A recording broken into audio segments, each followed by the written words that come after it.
So hello, hindi na tayo magpapaligoy-ligoy. Pagagawa tayo ng tutorial kung paano gawin yung initial sa Java.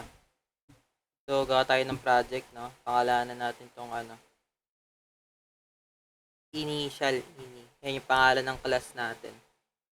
So ngayon, dito sa class natin, gawa tayong initial. Dito tayo sa main method. Yan. Ito yung gagamitin natin. So para magawa mo yung initial mo dyan, syempre kailangan mo ng system.out.print, no? Yan, kailangan mo ng sandamakmak na ganyan.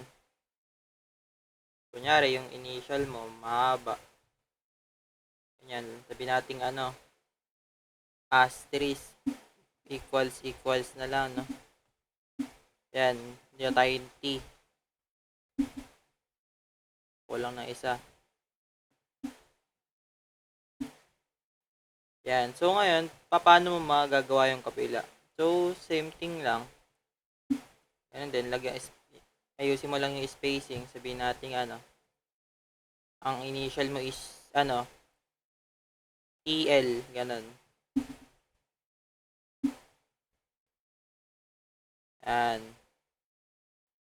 Ngayon, 5-5 lang dapat para pantay. Op.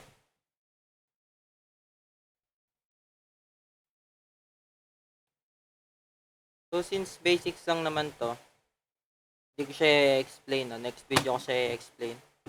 So, ngayon yan, may initial ka na, TL. So, tignan natin dito sa output. Yan, TL, lumabas na yung initial mo. So, yun lang for today video. Yung next is gonna be same din, basics lang din. To the next episode.